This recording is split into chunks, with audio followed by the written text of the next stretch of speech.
You're listening to The Baker Boys, Episode 2, Les, Training Camp to England, 1916 to 1917.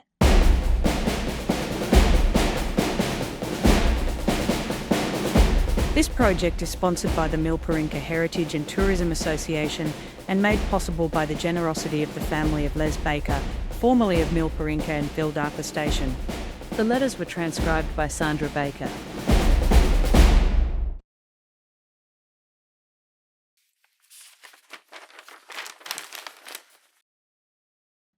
Adelaide, 23rd January 1916. Dear Mother, I arrived here safely on Friday morning. A big crowd met us at the railway station. There was a band there and everything. They gave us a great reception. The old Sergeant Major lined us up and we had our photo taken. I will send you one up. Then we marched round the streets.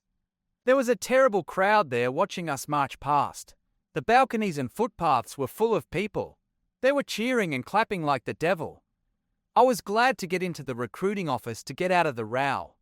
Then we marched down into the exhibition camp. I put in for 48 hours leave. I will go back into camp at 2:30 tomorrow. They gave us a great send-off in the hill, gave us all 3 packets of cigarettes, a tin of tobacco and a plug. One old lady came round and gave us all a newspaper. You get meal tickets given to you at the recruiting office in the hill, to get a feed along the line. Kilpatrick is in the exhibition. We have been knocking about together. We are going to get a boat and go out on the river directly. I think that we will go out to Henley this afternoon. I seen Mrs. Clune yesterday, and also seen Mr. Smith. It is pretty hot here. I think this is all the news.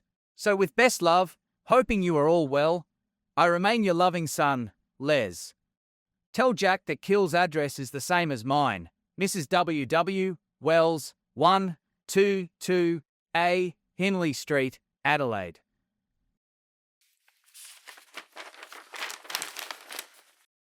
Adelaide, 30th January 1916. Dear Mother, I am still in the exhibition camp, but I think we will shift out to Morfordville Tuesday. I have been inoculated. They inject the stuff with a needle just about the heart. A lot of fellows went out after it. One chap fell against a tree and smashed his nose. He is in hospital yet. We have to get our teeth done, and I have an issue of 1 pair of blue woolen socks, a white hat, and a felt military hat. Overcoat, a balaclava cap. But it is a very good one. We get plenty of good tucker in camp and don't have too much to do. It is a real good healthy life. 20 of us went up to the cheer hut yesterday. We dug trenches and put up barbed wire entanglements. We made a firing trench line about 6 feet deep. Then we erected sandbags in front with loopholes to fire through and support a trench at the back, with communication trenches zigzagging through it. We put in a place for the cooks with room for 2 dixies, a hospital at the end of the rear. The idea of the trenches and that are for the Egyptian arrival. Remember me to all the girls. I think this is all the news, so with love to all, I remain your loving son, Les.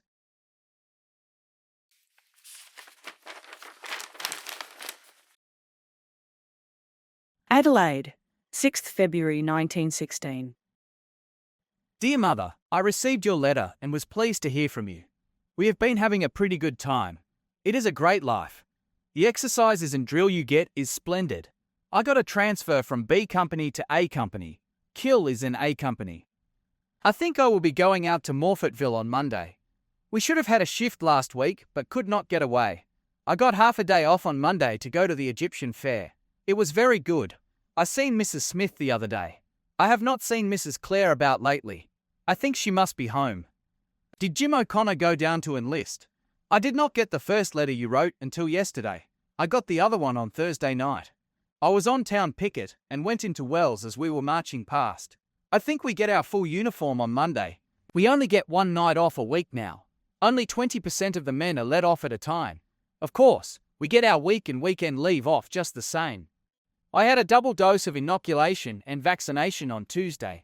There was 500 of us, done in the afternoon. We were dropping all over the place as we came out of the door. One young fellow was inoculated the same time as I had my first dose, is not expected to live. He came out, fell, and smashed his face against a tree, and they think lockjaw will set in. On Wednesday, they lined me up and wanted me to have 8 teeth pulled out, but I would not stand them.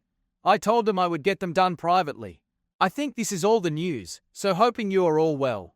With love to all, I remain your loving son, Les.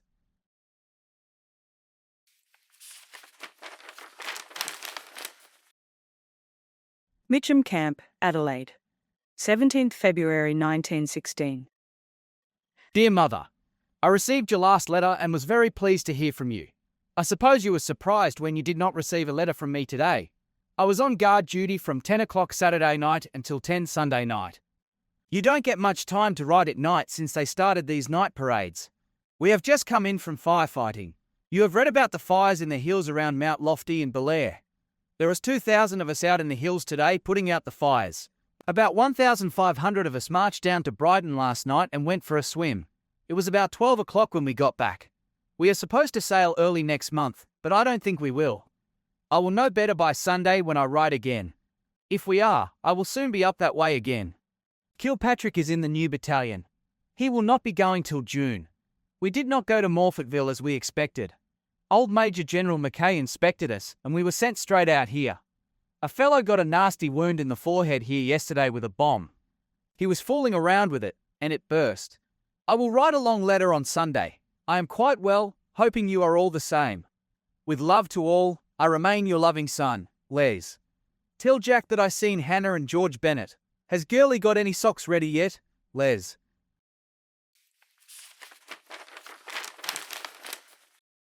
Adelaide, 20th February 1916. Dear Mother, I received your letter and was very pleased to hear from you. We are going to sail on 9th March, so I will not have very long here now. I am going to put in an application for long leave next week. There is some talk about them picking the smartest men out of the 16th Battalion and transferring them to the new battalion.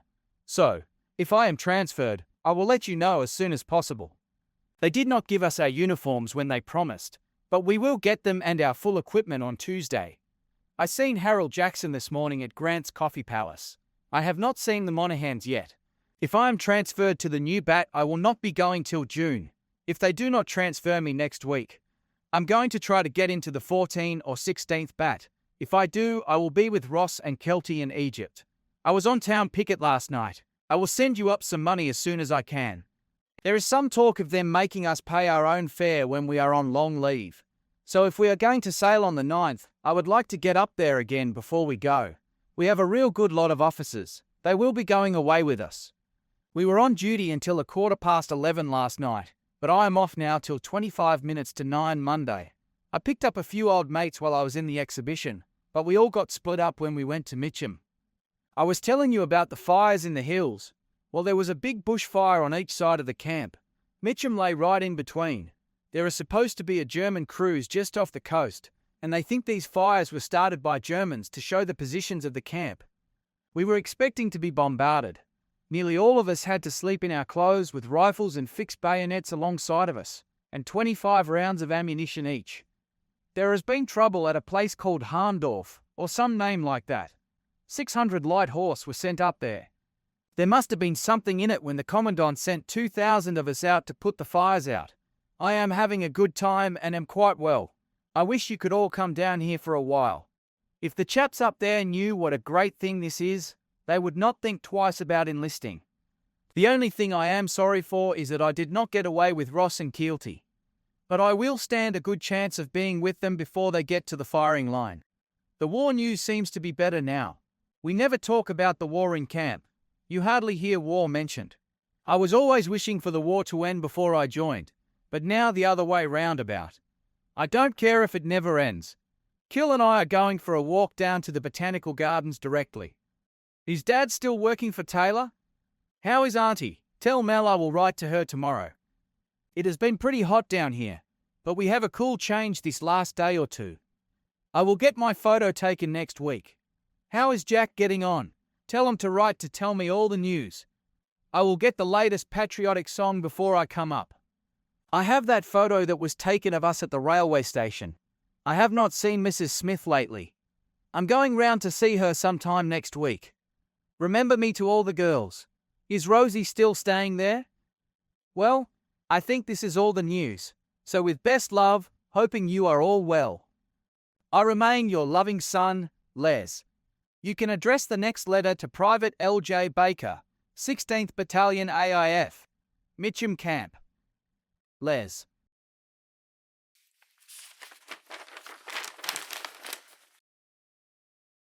Adelaide, February 27th, 1916. Dear Nell, I received your letter and was very pleased to hear from you. I thought we would be going away on the 9th of March, but we are not going now. I am applying for a transfer into the signallers. If I get into them, I will not be able to get away for a long time, but I will take on a lot of things that will be useful to me when the war is over if I come back. I will have my photo taken sometime last week. I will be a pretty looking kid in the uniform. I saw Rhodey yesterday. He was looking a bit sick on it after the inoculation. I will write you a longer letter next time. If I get into the signallers, I will be able to tell you all about it. With best love, Frank Mack is in camp. I remain your loving brother, Les. Tell Auntie I will write to her next week.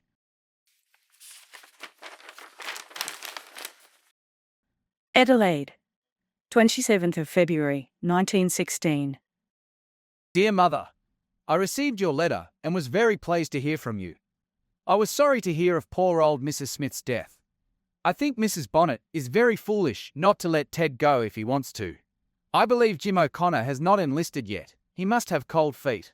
Hannah and Bennett are in Mitcham. I don't think we will be going on the 9th now. There was some mistake in the orders. We were on musketry all last week. It was all right. We used to get into a trench, fire around rapid fire, then out of the trench and go for our lives, and flop down on hard ground and stones and pull in another pretty heavy fire, then up and go for our lives into the next trench, tumble down into it the quickest way. Most of the chaps are very poor shots.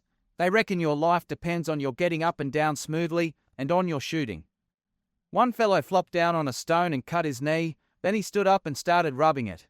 The sergeant major who was instructing us said, "What the hell are you doing, man? Are you lousy?" I seen Rhodey yesterday. I did not put in for a transfer in the 16th BAP yet. I am applying for a transfer into the signalling corps. You learn all the Morse code, the use of the telegraph instrument, heliographic signalling, and a lot of other things that may be useful after the war. If you pass your examination after a month at the school, you have a good chance of getting in as a divisional signaller. Well, I think that is all the news, so with best love, I remain your loving son, Les. Tell Jack that Kill will write next week.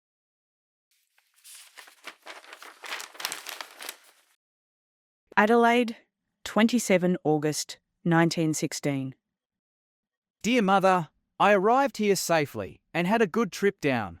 I was disappointed at not getting away Thursday, although I half expected it. I received your wire. I am sending you up some photographs. One of us with our flag in Rundle Street, and one of us leaving Mitcham Station in the train for the outer harbour. I went down as a standby but did not know if I was going or not until 6 o'clock. I hope you got the music all right. It rained here pretty heavy last night, and it looks very much like rain this afternoon. I might be up again before I go. I will get those glasses for Dad next week. I have another pair of boots. I will send them up to him. The old lorry started to go bung just as we were getting near Sandy Creek. There's not much news to tell, so I will say ta-ta, your loving son, Les. The old lorry started to go bung just as we were getting near Sandy Creek. There's not much news to tell, so I will say ta-ta, your loving son, Les.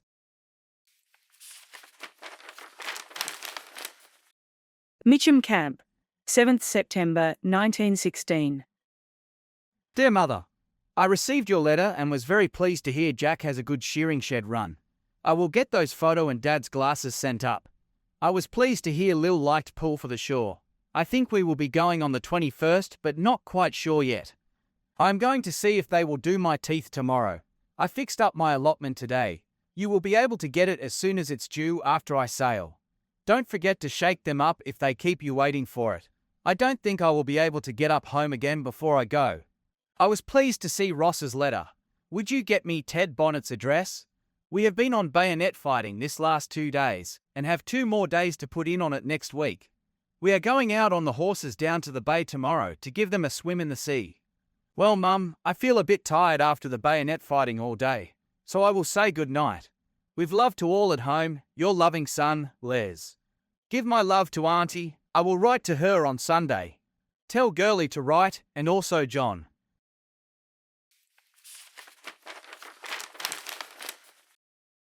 Adelaide, 11th September 1916. Dear Mother, I received your letter and was very pleased to hear from you. Children is on the port line, just between the city and Alberton. Pleased to hear Ross as well. I was pleased to hear that Jack got across all right. I hope Dad got the glasses all right. You see the cold-footed mob rolling up and reporting here. They don't like it either. That is only a tale about that boat that Connors sailed in going down. Mrs. Wells had a letter from both Johnson and Connors. They were both quite well. They might be in England now. Some of them have nothing else to do but spread yarns about. I suppose Mrs. Connors would be worrying. I hope the girls will soon be better. I think I will be home for Christmas. Well, Mum, I am quite well. Hoping you will all be the same. Your loving son, Les. We'll be back in Mitcham next week.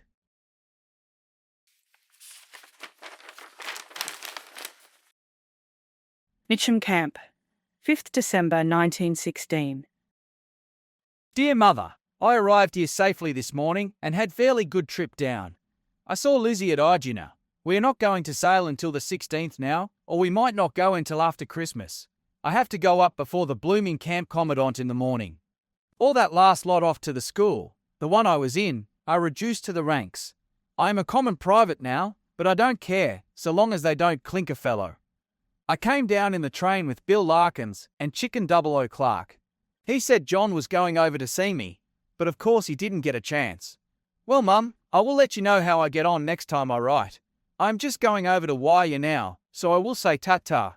With love to all, your loving son, Les.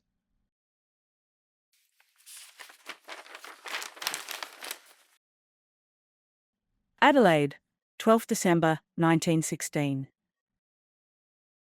Dear Mother, I received your letter and was pleased to hear from you. I also got John's letter and the socks. I will be pretty well off for socks now. A chap gave me 4 pair today. One was a good pair and the others were issue, but I will wear them and a few odd pairs I've got. I will have about 7 odd pairs when I lob in England. I was pleased to hear that John got home all right. We have to march through the city on Friday. We get off Thursday afternoon to do anything we want on the boat. There is some talk about us not going till after Christmas, but as far as we know, we are going Saturday. We ought to know for a certainty tomorrow. I will wire as soon as I find out, but you will have my wire before this letter. I've got my number but have forgotten it, but we'll let you know what it is when I wire. We will most likely call in at the West. Well, Mum, I'm going to keep an account of everything that happens on the voyage over and send it back, so it ought to be a good long letter for once. Well, Mum, I will say ta-ta. With love to all, Les.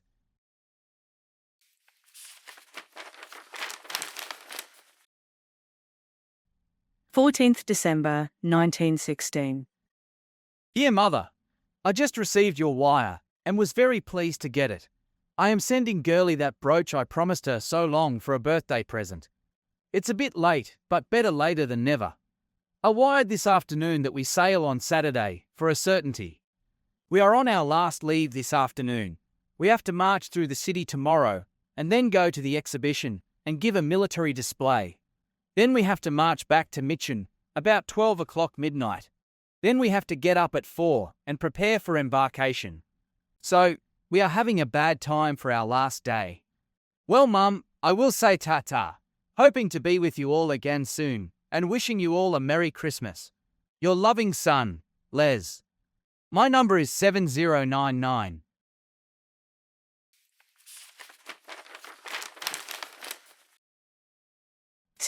December 1916.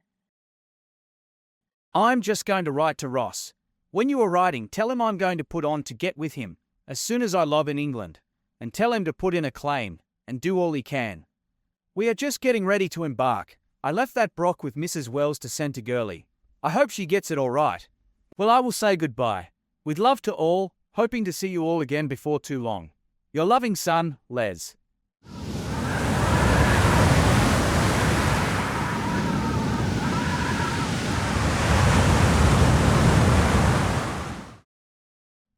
At sea, 19 December 1916. Dear Mother, I received your wire before I left and was very pleased to get it. We are having a good time on board, plenty of games and a piano. We have a concert or a sing-song every night. The food is better than we used to get in camp. There is a canteen on board. You can get nearly all extra that we want from it. We are having a splendid trip. The weather is beautiful and the seas are calm as a mill pond. The two Larkins and Billy Goodeye are on board. I can't tell you anything about where we are likely to call. I suppose you got that wire all right. The first thing of interest to us were the porpoises. They get about in the water all right. We have a flock of albatrosses following the boat today. Our letters are censored, so I cannot tell you much news. I am quite well and enjoying the trip. So I will say ta-ta, hoping you are all well and wishing you a Merry Christmas. Your loving son, Les. Address number 799 Private. Leslie James Baker, 23rd 10th 3rd Brigade, AIF Abroad.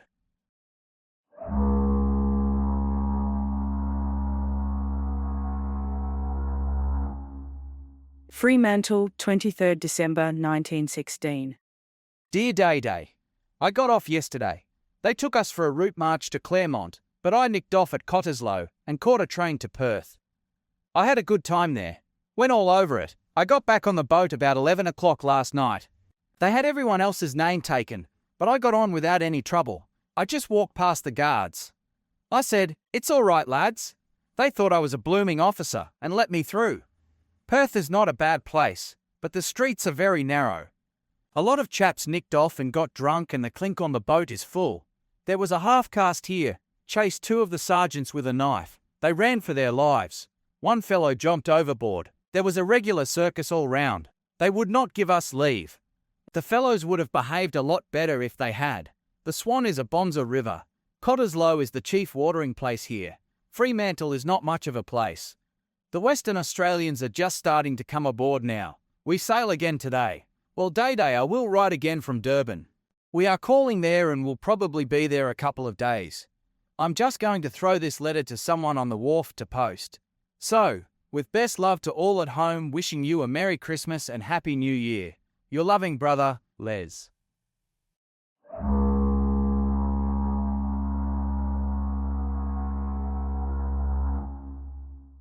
January 4th, 1917. Dear Mother, I am just curled up in the shade of the drum. The anchor chain is wound on. I have been out in the sun, but my feet are sunburned and too sore to stand it any longer. I had a good time in Perth. We get the war news through now and again on the wireless. We are having a splendid trip. It was a bit rough the night before last, but it is bonza again now. We had a very quiet old Christmas and New Year.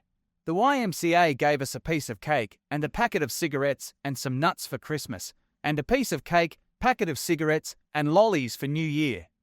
I was on guard on New Year's Eve, and saw the old year out and the New Year in on guard. I had just settled down up on the forward deck to write and have had to get down off it. Just not going down on our troop deck and then want us all to shift again. The only place you can get any peace is on the well deck, and you get splashed there every few minutes with spray. We only have 1 hour's drill a day, but you don't get any peace from the time you get up until you go to bed. I never bother to rig my hammock. I sleep on the floor. First, I get rolled out of bed on one side. Then the ship will roll the other way, and I will log back in bed again. I used to scramble back, but I won't worry now. It only means wasting a few seconds, and you are rolled back. I got an extra day's guard to do for nicking off at Fremantle, but it was worth it. Perth has very narrow streets, and the trams look as though they have never been painted since year 1. They don't charge soldiers anything for riding the trams there. We are a long way from dear old Australia now. We expect to land in that other place I mentioned on Sunday 7th. We will get off there, I think. We have seen some flying fish and a few sharks since we left the west. Billy Goodeye's on this boat. I hope you are getting that allotment all right. Did Gurley get that brooch I left with Mrs. Wells to send up? Well, I have not much news to tell, so we'll say ta-ta. Your loving son, Les.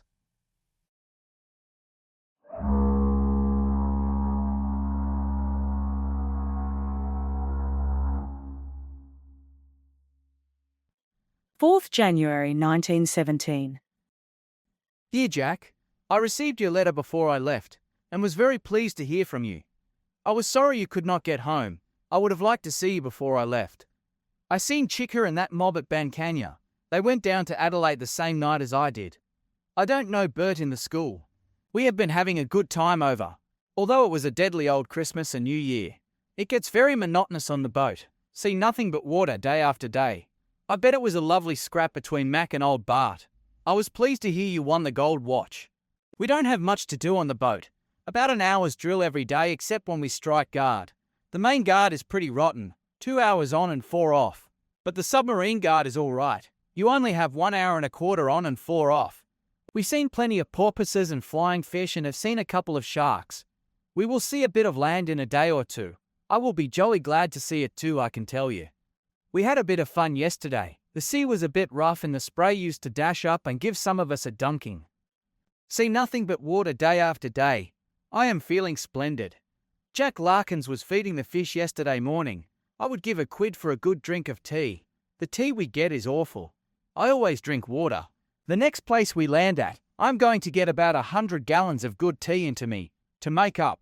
The food is not as good as it was at first, but I suppose it is as good as we can expect under the circumstances. Well, John, I will say ta-ta, hoping you are all well at home. With love to all, your loving brother, Les. P.S. Burn these letters as soon as you read them, on account of infectious disease.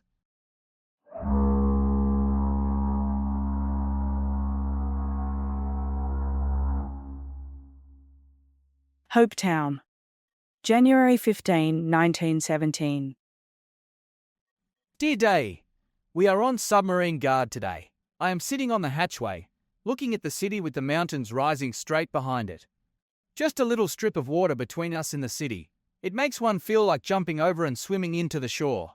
It is great to get off the boat for a few hours to stretch our legs. We are off here for half a day and had a good look round.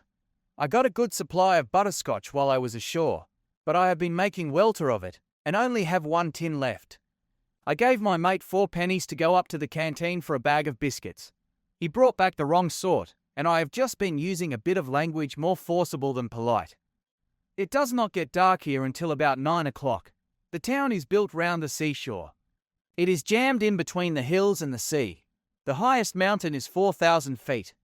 We had great fun in Durban with the rickshaws. They have a lovely town hall in Durban. It is a splendid building. We published a paper coming over, a souvenir of the voyage.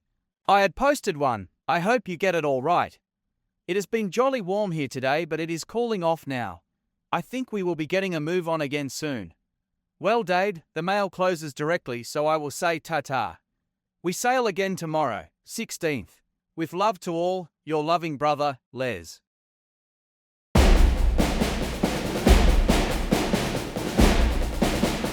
Thank you for listening. Be sure to tune in to episode 3, featuring Ross Baker in Egypt and France, 1916.